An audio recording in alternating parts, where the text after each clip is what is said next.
Bismillahirrahmanirrahim. Assalamualaikum warahmatullahi wabarakatuh. Waalaikumsalam warahmatullahi wabarakatuh.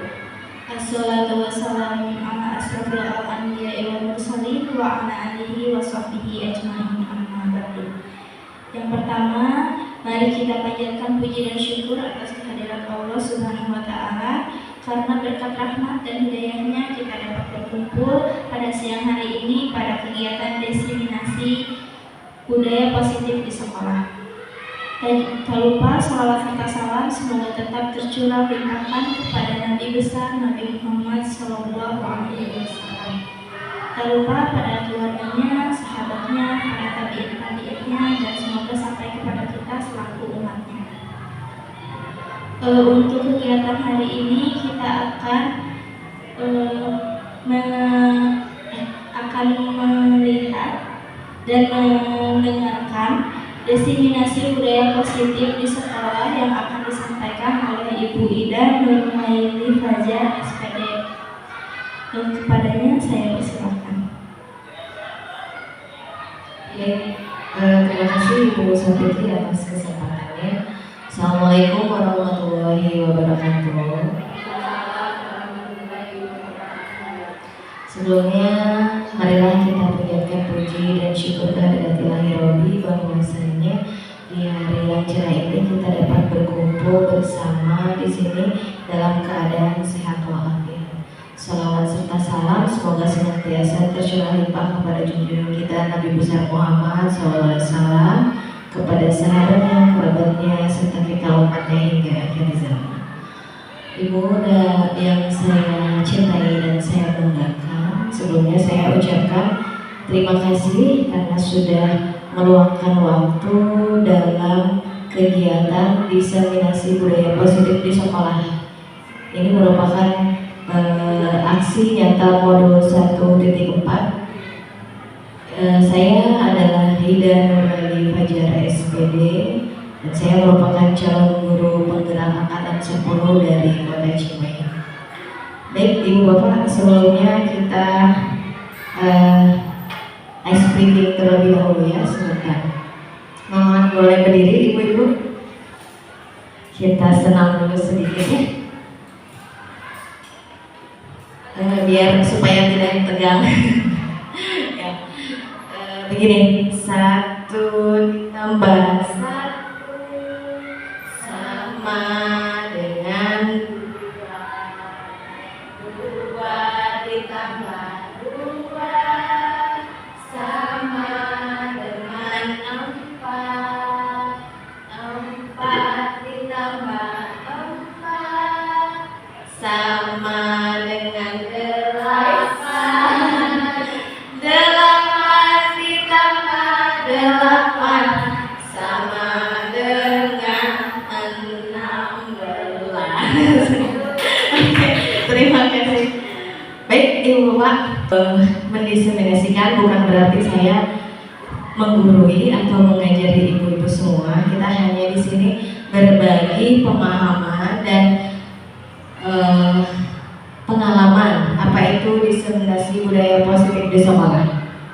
Baik Bapak, sebelumnya perkenalkan saya Ida Nurmaili Fajar SPD yang merupakan calon guru penggerak angkatan 10 dari SD Negeri Ciberem Mandiri 1, Kota Cimahi, Jawa Barat. Di sini saya ditemani oleh Ibu Lilis Herawati SM SPD. Beliau merupakan fasilitator saya. Kemudian yang kedua adalah Bapak Asep Permana MPD. Beliau merupakan pengajar praktek saya yang merupakan guru dari SMK Negeri 2 Cimahi. Baik, Bapak Ibu, di sini saya akan menjelaskan tentang budaya positif. Di sini kita akan berbagi ilmu, berbagi pemahaman, dan kita saling berdiskusi. Kira-kira di sini Ibu-ibu ada yang sudah mengetahui apa itu budaya positif? Budaya positif, ada yang bisa ini? Betul, budaya positif merupakan nilai-nilai positif yang betul berpikir positif. Betul Ibu. Jadi di sini budaya positif merupakan perwujudan dari nilai-nilai atau keyakinan universal yang diterapkan di sekolah. Budaya positif dapat mendorong murid untuk mampu berpikir, bertindak, dan mencipta sebagai proses memerdekakan dirinya sehingga murid mampu mandiri dan bertanggung jawab. Dari sini ada konsep inti budaya positif. Jadi budaya positif itu memiliki beberapa konsep, yaitu 1. Perubahan paradigma belajar, 2. Disiplin positif, 3. Kebutuhan dasar manusia, 4. Motivasi perilaku manusia, yang kelima posisi kontrol guru, 6. Keyakinan kelas, dan ke-7 segitiga restitusi.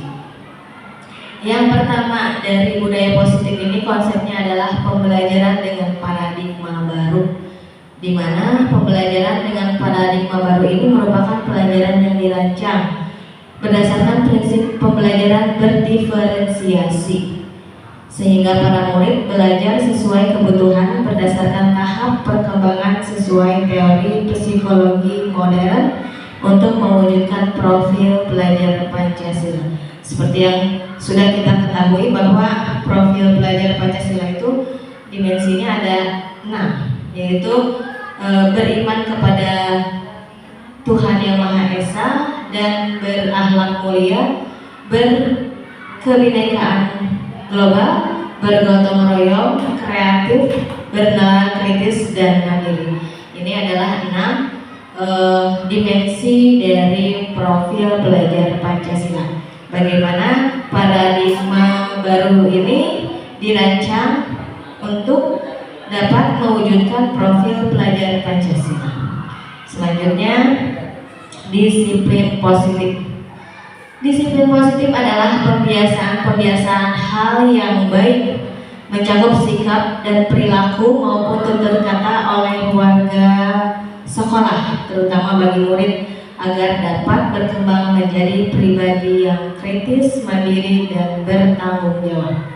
Sebagai pendidik, tujuan kita adalah menciptakan murid yang memiliki disiplin diri sehingga mereka berperilaku mengacu kepada nilai-nilai kebajikan universal dan memiliki motivasi dalam diri menuju perubahan perilaku ke arah yang lebih baik.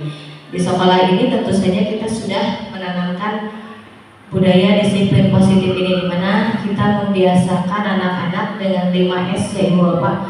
Dengan sapa, senyum, salam, sopan, dan santun. Di mana setiap pagi hari kita sudah biasa melakukan hal tersebut. Kemudian kita juga mengadakan pembiasaan-pembiasaan, di mana pembiasaan-pembiasaan tersebut bisa membuat siswa kita menjadi memiliki rasa disiplin positif.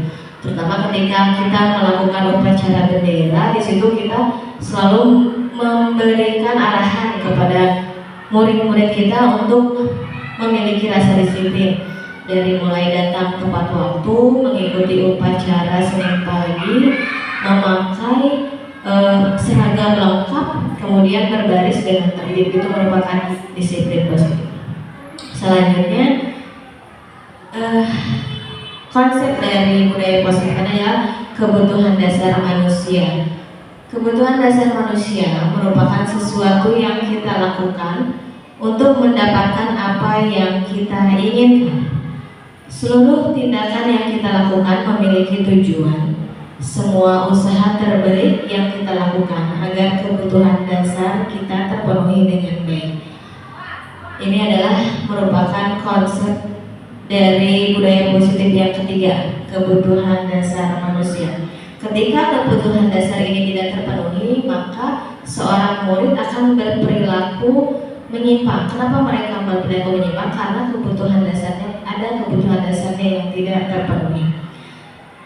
Contoh kebutuhan dasar manusia ini adalah bertahan hidup. Bertahan hidup itu mencakup makanan, pakaian, tempat tinggal, keamanan, dan kesehatan.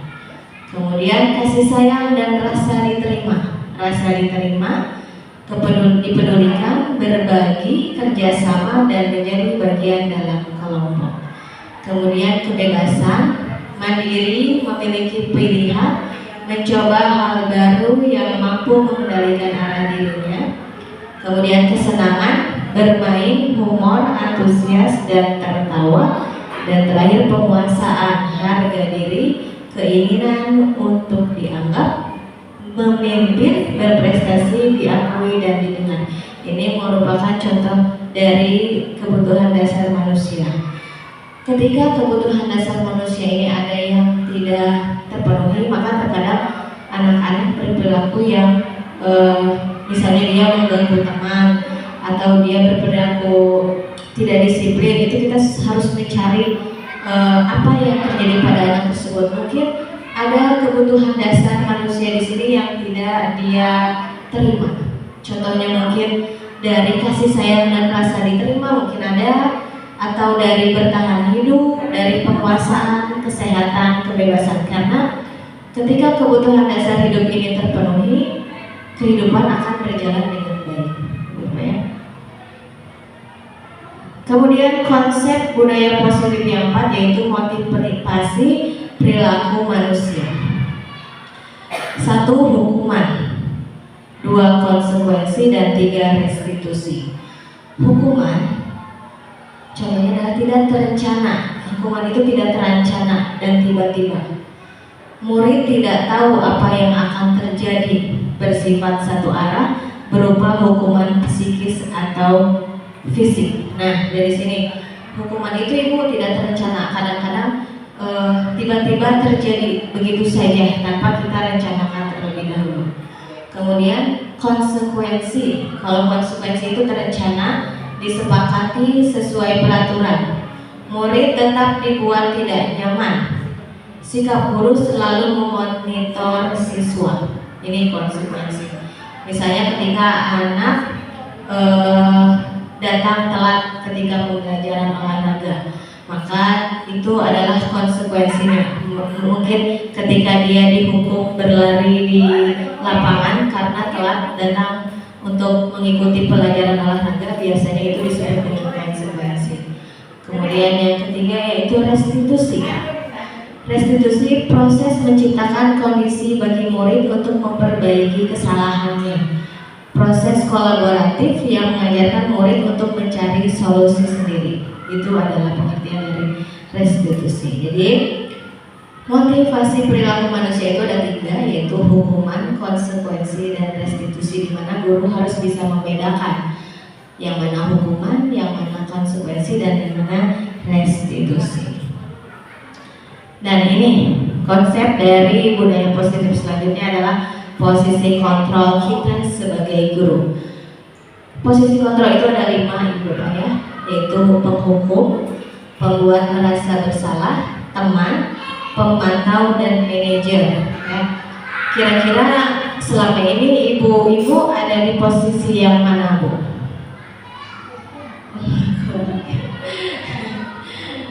Baik, dari di teman mungkin ya, kebanyakan di teman kalau Bu SD ya. Kemudian juga pemantau dan manajer. Baik, kita lihat dulu. Ini contoh dari penghukum ya. Kalau penghukum itu biasanya nada suara tinggi, bahasa tubuhnya, matanya melotot, dan jari menunjuk menghardik. Contohnya seperti ini. Terlambat lagi, pasti terlambat lagi. Selalu datang terlambat. Kapan bisa datang tepat waktu? Tanyakan kepada diri kita semua ya. Bagaimana perasaan murid kita ketika kita berbicara seperti itu pada murid ketika dia datang terlambat ya? Bagaimana ketika ada siswa yang datang terlambat, kemudian kita melotot, kemudian kita terlambat lagi. Kenapa terlambat lagi ya? Sambil mata kita melotot. Bagaimana perasaan murid kita ya? Tentu saja dia takut Bu ya. Takut. Kemudian selanjutnya pembuat rasa bersalah. Oke, kemungkinan murid marah dan dia akan memiliki rasa dendam hasilnya ya, atau bersifat agresif. Bisa jadi sesudah duduk murid tersebut akan mencoret-coret bangkunya dan meja tulisnya. Lebih buruk lagi, sepulang sekolah, murid melihat motor atau mobil bapak ibu guru dan akan menggores kendaraan tersebut dengan paku. Akan tapi mungkin kalau di murid SD jarang ya, paling dia kesal gitu, paling dia menangis gitu. Paling yang paling fatalnya kalau di siswa SD itu biasanya dia nggak mau sekolah, mau ke sekolah. Itu ketika posisi kontrol sebagai pemukul gitu ya.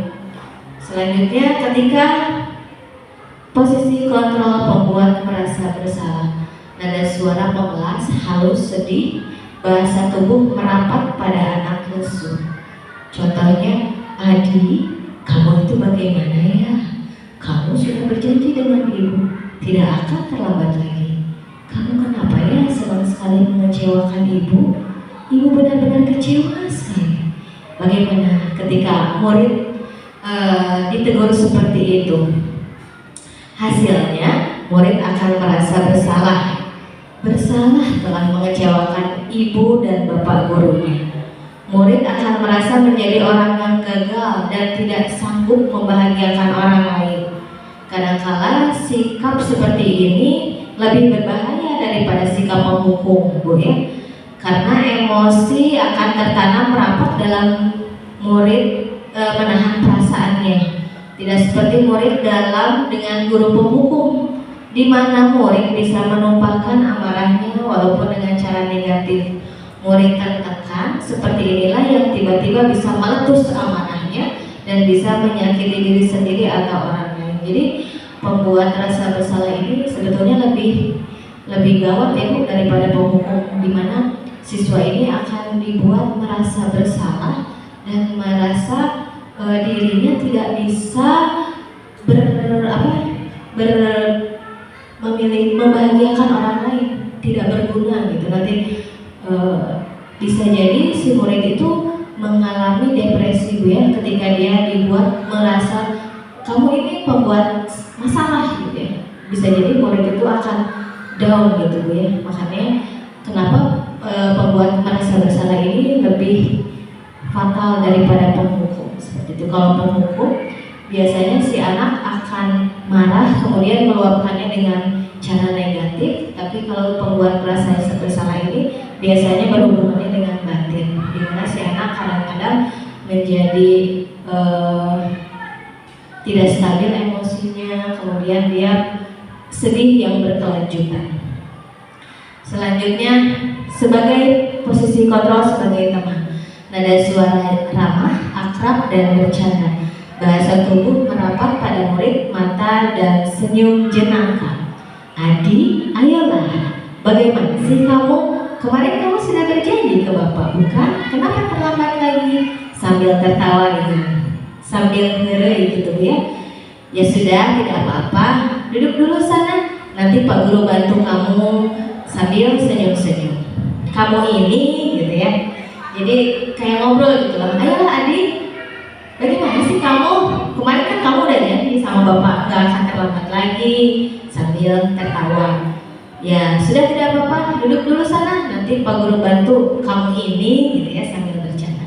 Nah, bagaimana perasaan murid jika guru seperti itu? Hasilnya murid akan merasa senang dan akrab dengan guru. Ini termasuk dampak yang positif, hanya saja tetap ada sisi negatifnya, yaitu murid tergantung pada guru tersebut.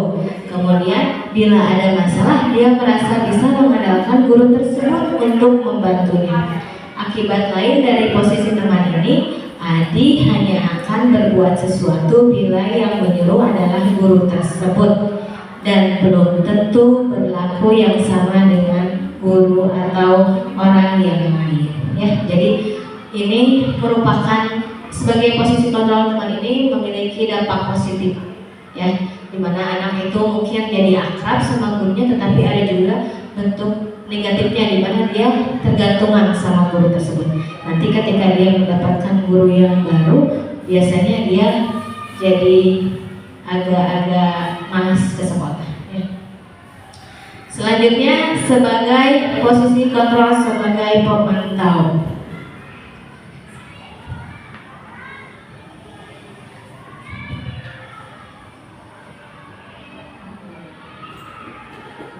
ketika posisi sebagai pemantau, nada suara datar, bahasa tubuh yang normal. Adik, tahukah kamu jam berapa kita memulai? Tahu Pak. Kamu terlambat 15 menit. Apakah kamu sudah mengerti konsekuensi yang harus dilakukan bila terlambat? Ya, Pak. Saya harus tinggal kelas pada jam istirahat nanti dan mengerjakan tugas ketertinggalan saya. Ya, benar. Nanti pada saat jam istirahat, kamu harus tinggal di kelas untuk menyelesaikan tugas yang tertinggal tadi. Saya tunggu. Bagaimana perasaan murid diperlakukan seperti itu? Hasilnya adalah murid memahami konsekuensi yang harus dijalankan karena telah melanggar salah satu peraturan sekolah. Guru tidak menunjukkan suatu emosi yang berlebihan, menjadi marah atau membuat rasa bersalah. Murid tetap dibuat tidak nyaman, yaitu dengan harus tinggal kelas pada waktu jam istirahat dan mengerjakan tugas. Guru tetap harus memantau murid pada saat mengerjakan tugas di jam istirahat karena murid tidak bisa ditinggal seorang diri, gitu ya. Jika menjadi pemantau itulah dimana guru berkata tanpa memberikan rasa bersalah kepada murid dengan nada yang tetap datar, tetapi ada hukumannya juga, yaitu anak tinggal di luar kelas.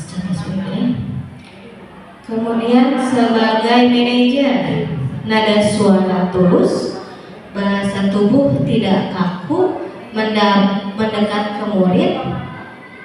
Contohnya seperti ini. Adik, apakah kamu mengetahui jam berapa sekolah dimulai? Tahu Pak, jam 7.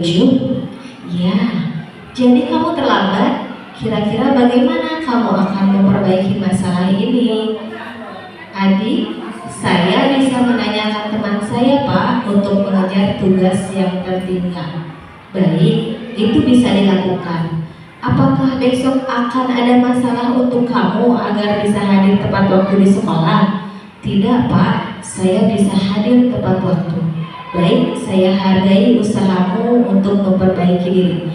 Nah, bagaimana perasaan murid jika diperlakukan seperti ini?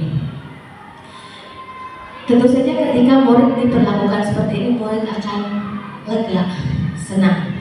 Ketika guru berposisi sebagai manajer, di mana ketika guru menanyakan alasan dia terlambat dan guru memberikan solusi. Bagaimana? Apakah besok kamu bisa hadir tepat waktu? Dan kemudian murid tersebut akan memperbaiki kesalahannya dengan datang lebih pagi. Ini merupakan posisi manajer. Dari 5 posisi kontrol ini, kita lihat lagi Bapak. Ya, penghukum. Contoh penghukum tadi berdiri dengan sebelah kaki di depan kelas. Kalau pembuat merasa bersalah, ibu sudah ingatkan berkali-kali. Kamu senang ya melihat ibu terus-terusan menegur kamu? Kalau posisi teman, ayo dong, kamu kerjakan tugasnya. Nanti kalau sudah selesai kita main games, gitu ya. Sebagai pemantau, kamu sudah melakukan kesalahan dan sudah mengetahui konsekuensinya. Sekarang selesaikan dan segera kumpulkan.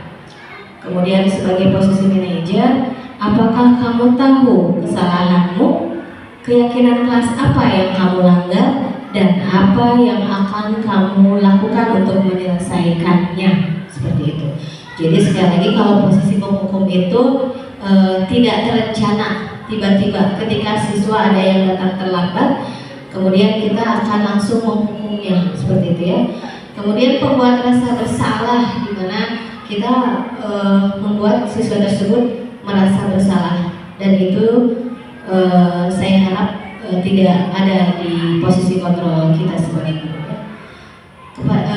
Posisi kontrol sebagai teman, di mana anak akrab dengan kita. Pemantau, kemudian kalau pemantau itu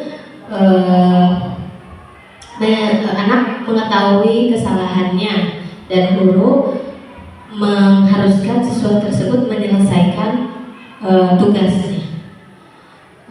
Sebagai manajer, guru mengajak siswa mengetahui kesalahannya, kemudian mengaitkan dengan keyakinan kelas, kemudian apa yang akan dilakukan untuk menyelesaikan masalah tersebut. Dari 5 posisi kontrol ini, kira-kira ibu di sini ada di posisi kontrol yang mana, Bu? Kira-kira di posisi kontrol yang mana?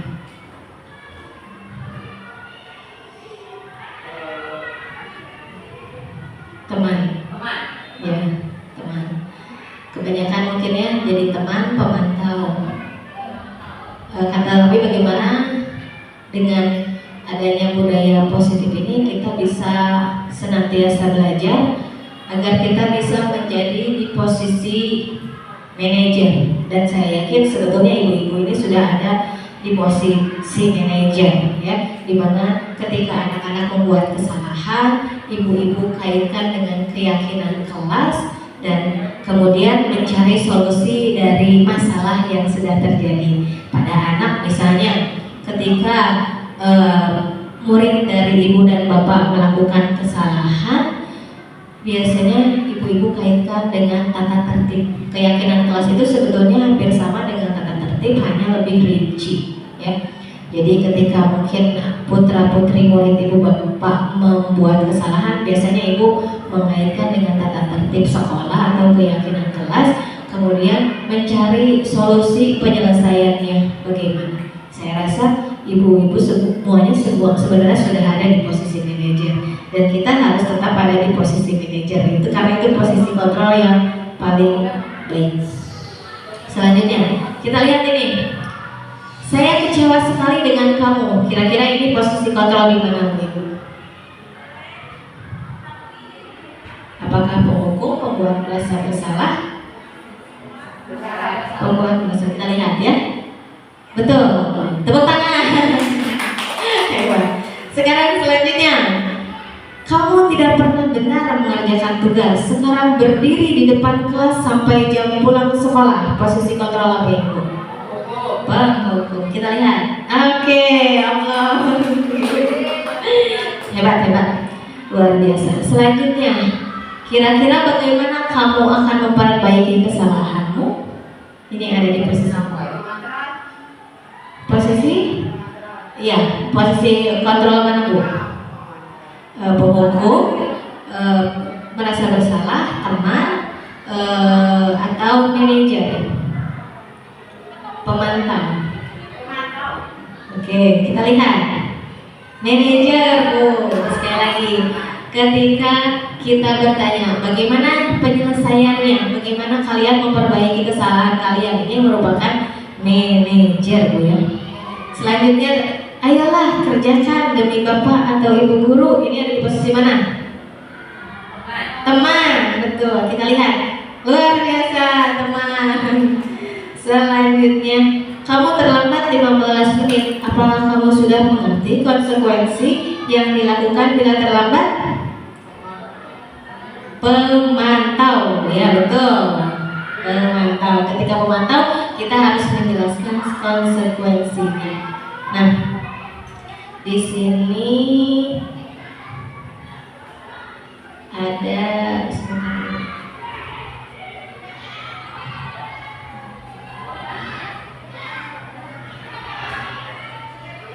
nah ini posisi kontrol selanjutnya yaitu keyakinan kelas.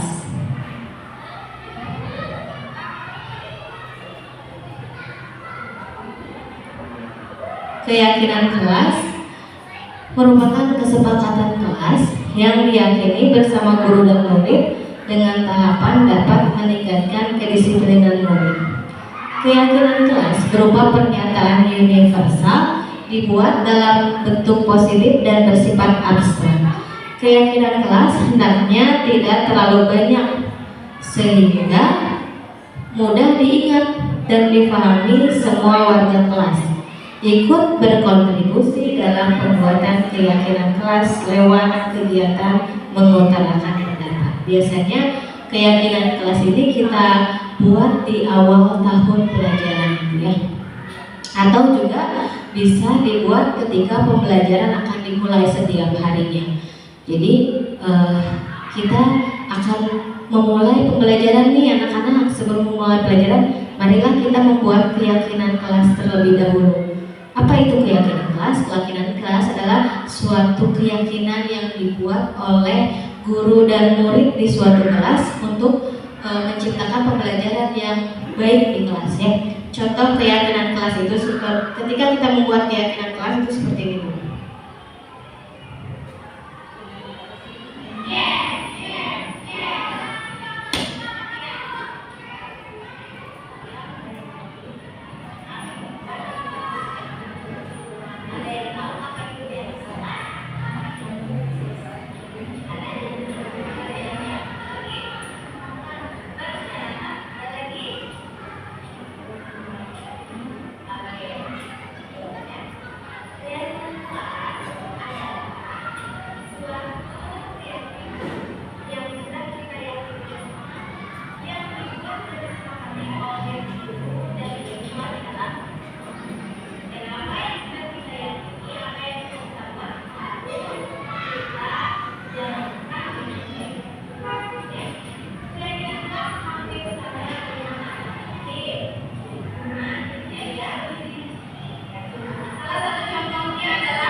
hal-hal yang ingin kalian buat menjadi suatu keyakinan kelas.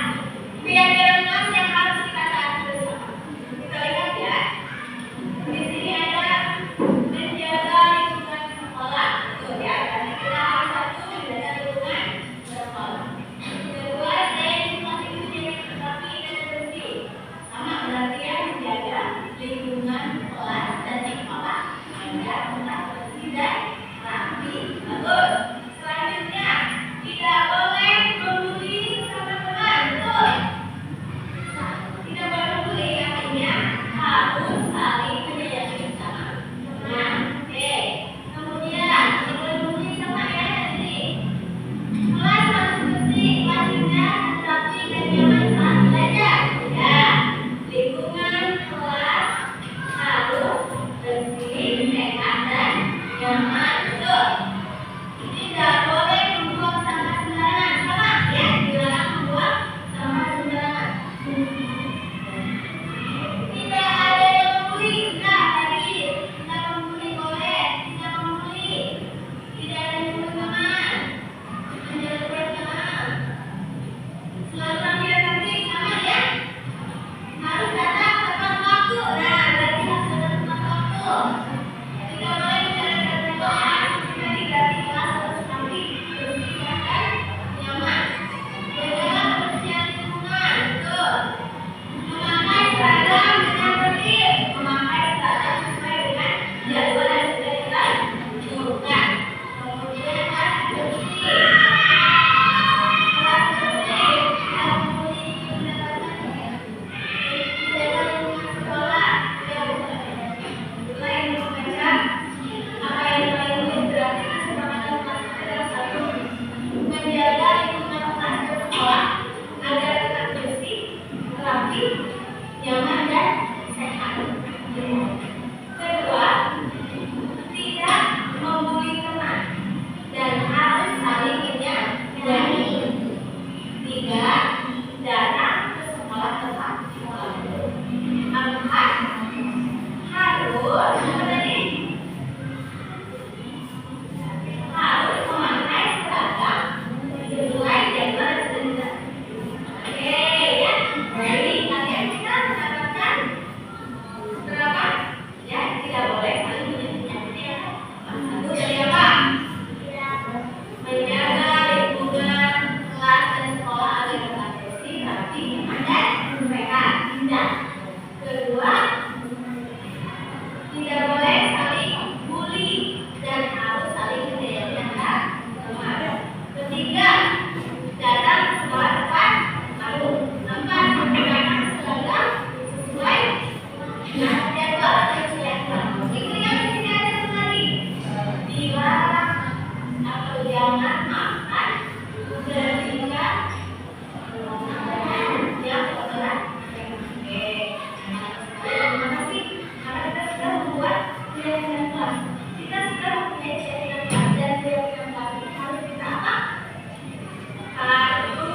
Kita laksanakan. Siap melaksanakan keyakinan kelas kita? Siap. Siap? Siap. Terima kasih semuanya ya. Siap. Oke. Terima kasih. Ya, ini hanya merupakan contoh ketika saya melaksanakan atau membuat keyakinan kelas di kelas saya. Dan saya yakin pasti ibu-ibu semua juga sudah melaksanakan atau membuat keyakinan kelas masing-masing ya, keyakinan kelas di kelasnya masing-masing. Keyakinan kelas itu harus ketika kita sudah membuat keyakinan, kita harus melaksanakannya, baik itu murid atau guru. Ketika harus menggunakan pakaian yang lengkap, yang sesuai dengan ini, kita juga harus menggunakan seragam yang lengkap. Kemudian ketika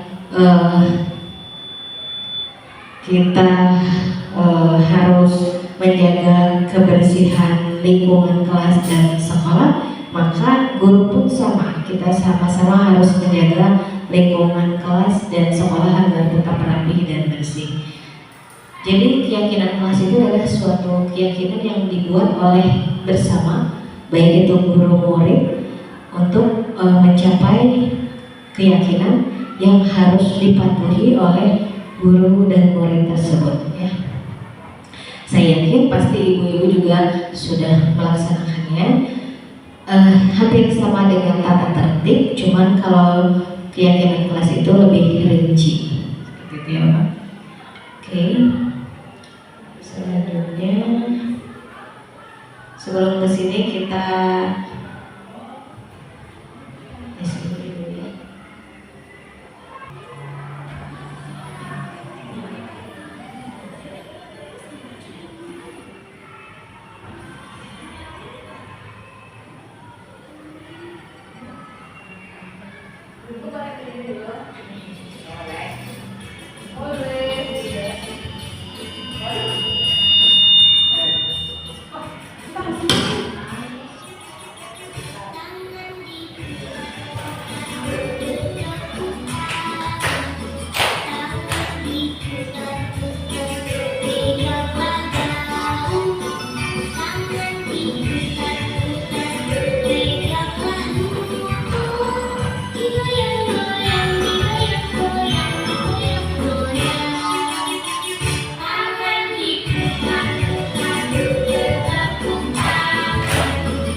ya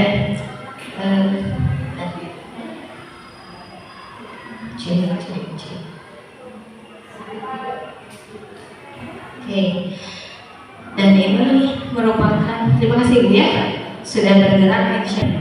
Kemudian konsep oke, konsep budaya positif yang terakhir yaitu segitiga restitusi. Segitiga restitusi adalah suatu proses dialog yang dijalankan guru atau orang tua agar dapat menghasilkan murid yang mandiri dan bertanggung jawab. Segitiga restitusi membantu murid memiliki tujuan, disiplin positif, dan memperbaiki dirinya.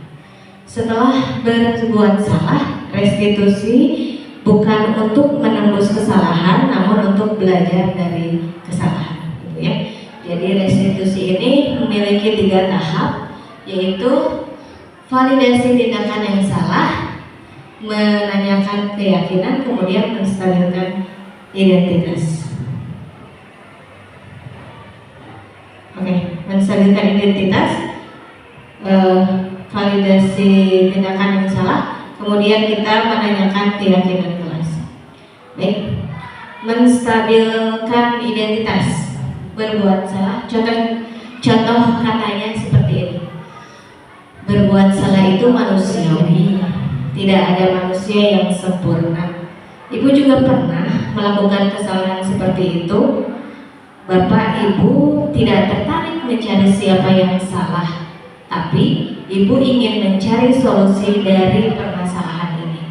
Kamu berhak merasa begitu. Jadi ketika kita menemukan murid yang mengalami suatu masalah, kita harus menstabilkan identitas dulu dengan kata-kata seperti ini. Misalnya, Ibu juga pernah kok mengalami kesalahan seperti itu, atau berbuat salah itu manusiawi loh. Jadi tidak perlu ya kita seperti itu. Tidak ada manusia yang sempurna, itu adalah menstabilkan identitas. Kemudian selanjutnya adalah validasi tindakan yang salah. Contoh kalimatnya, kamu pasti punya alasan mengapa melakukan hal itu. Padahal kamu bisa melakukan yang lebih buruk dari itu ya. Kamu patut bangga pada dirimu sendiri karena kamu telah melindungi sesuatu yang penting buatmu. Ini adalah validasi tindakan yang salah. Dan yang terakhir, menanyakan keyakinan kelas. Contohnya seperti ini. Apa keyakinan kelas kita? Nilai-nilai apa yang kita telah sepakati? Seperti apa gambaran kelas yang ideal menurut kamu? Kamu mau jadi orang seperti apa? Ini adalah menanyakan keyakinan kelas. Ketika anak-anak melakukan kesalahan, tidak disiplin misalnya, tidak datang tepat waktu, atau tidak menggunakan seragam rapi sesuai dengan tertib, kita bisa menanyakan, apa keyakinan kelas yang sudah kamu langgar? Nah itu. Di sini saya memiliki contoh keyakinan kelas yang sudah segitiga restitusi yang sudah saya lakukan.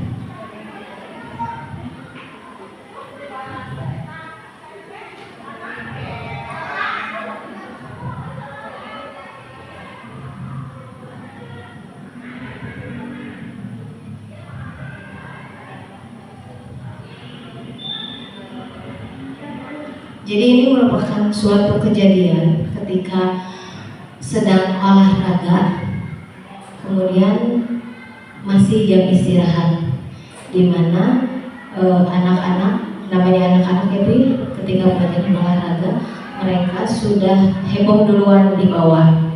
Belum ada gurunya sudah main bola di jam istirahat. Sampai akhirnya ketika main bola, ada siswa yang heureuy dorong, kemudian kepalanya benjol. Dan dulu saya dengan Pak Reno membawa dia diobati pakai es ya. Beruntungnya orang tuanya sadar, orang tuanya paham bahwa anak tersebut aktif ya. Jadi ketika itu orang tuanya bilang, bias bu, dah putra abi oge gitu sampai ngambil oge ulang kali ya. Jadi ketika orang tua memiliki kesadaran seperti itu, kita juga tenang. Hanya kita sebagai guru harus mencari atau bisa merubah sifat anak tersebut dari yang memiliki kesalahan, dan kita mencari masalahnya ini dengan segitiga restitusi, dengan apa tadi Bu? Betul, memvalidasi identitas, kemudian menanyakan, menstabilkan identitas, kemudian validasi tindakan yang salah, dan yang terakhir menanyakan keyakinan kelas. Nah ini saya sudah mencoba melakukannya.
Ya, ini merupakan segitiga restitusi yang sudah saya jalankan, Ibu, di mana ketika anak memiliki masalah, saya mencoba menyelesaikannya dengan segitiga restitusi, yaitu menstabilkan identitas, di mana saya mengatakan kepada anak tersebut bahwa setiap orang pasti pernah melakukan kesalahan, tetapi bagaimana kita biasa belajar dari kesalahan tersebut.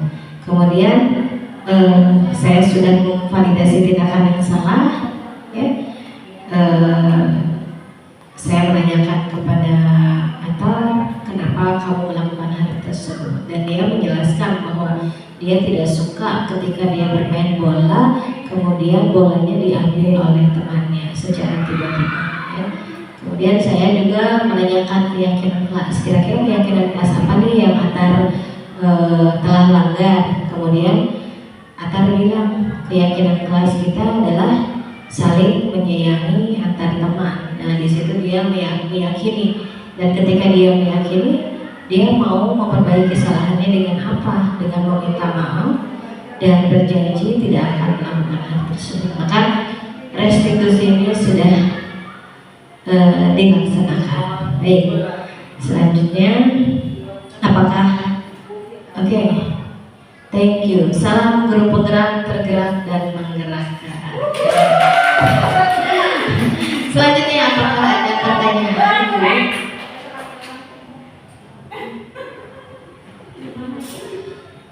Iya, terima kasih kepada Ibu Ida telah menyampaikan materi yang sangat luar biasa. Tapi sebelum kita tutup kegiatan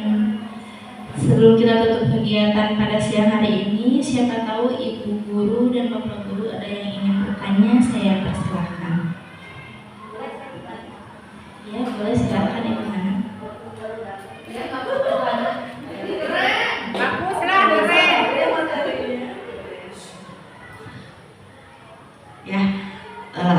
Assalamualaikum warahmatullahi wabarakatuh.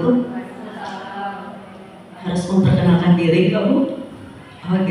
Oke, saya Ibu Hana, guru kelas 4.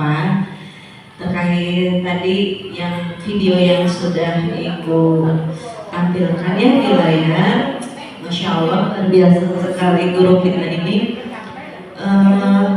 Bagaimana ini saya secara pribadi ya. Jadi saya itu kalau disebut guru orde baru juga bukan ya. Tapi kalau disebut guru milenial juga kayaknya enggak juga gitu. Cuman kalau saya lihat dari tayangan tersebut ya Bu ya, bagaimana caranya saat guru itu kan ternyata sekarang itu job desk-nya banyak sekali di kelas ya. Selain harus mengajar anak, kita juga harus bisa membuat konten, sekaligus juga merekam video juga, dan setelah itu kita refleksi, observasi diri sendiri, lalu membuat tindak lanjut dari apa yang sudah kita rekam. Nah itu bagaimana solusinya untuk guru yang memang IT-nya itu kurang, lalu untuk refleksinya atau bagaimana cara si guru tersebut refleksi atau melakukan tindak lanjut, sedangkan guru tersebut ya tidak bisa kurang paham gitu tentang IT, jadi nggak bisa merekam pada saat kegiatan pembelajaran. Itu bagaimana solusinya? Iya, terima kasih kepada Ibu Hana atas pertanyaannya. Untuk selanjutnya akan langsung dijawab oleh Ibu Ida. Saya persilakan. Baik, terima kasih Bu Hana ya. Jawaban pertanyaan yang luar biasa ya. Walaupun Bu Hana ini baru bergabung, luar biasa. Ketika kita menjadi guru SD itu merupakan guru yang serba harus bisa ya Bu. Dari mulai belajar, menyelesaikan masalah, menjadi dokter, menjadi pokoknya kedah biasa, menjadi tukang rias ya, guru luar biasa. Dan di saat itu ketika ada guru yang ketika harus membuat konten atau seperti apa dan kurang paham IT, disitulah kita membutuhkan kolaborasi, dimana setiap guru itu harus mampu berkolaborasi dengan rekan satu kantornya, satu jenjang, rekan sejawat, dimana ketika kita memiliki permasalahan dalam setiap hal apapun Bu, tidak hanya dalam hal IT ya, dalam pembelajaran, dalam kesehariannya kita tentu saja akan memiliki permasalahan, baik itu IT-nya ataupun dalam segi pembelajarannya, dalam segi murid, semua itu bisa kita selesaikan apabila ada kolaborasi antar teman, di mana sama-sama saling membantu. Dengan kolaborasi, insya Allah semua yang tidak bisa menjadi bisa. Kan kita juga mengajarkan kepada anak, dengan gotong royong, dengan kerjasama, semua pekerjaan akan menjadi ringan, semua pekerjaan akan bisa dilaksanakan, itulah Bu ya. Jadi kalau misalnya guru tersebut tidak bisa IT, mungkin bisa dibantu dengan guru yang lainnya ataupun diajarkan, karena saya yakin semua guru itu pintar Bu. Jadi dengan diajar sebentar juga pasti bisa. Jadi tidak ada yang tidak bisa, apalagi di zaman ini semua guru harus sudah bisa IT Bu. Makanya kita butuh kolaborasi. Mungkin nanti kita juga bisa meminta kepada atasan untuk mengadakan bimtek tentang IT Bu. Mungkin dari saya seperti itu. Terima kasih. Ya betul, kolaborasi. Ya. Terima kasih Bu Ida atas jawabannya. Untuk selanjutnya ada yang ingin bertanya lagi atau dicukupkan saja?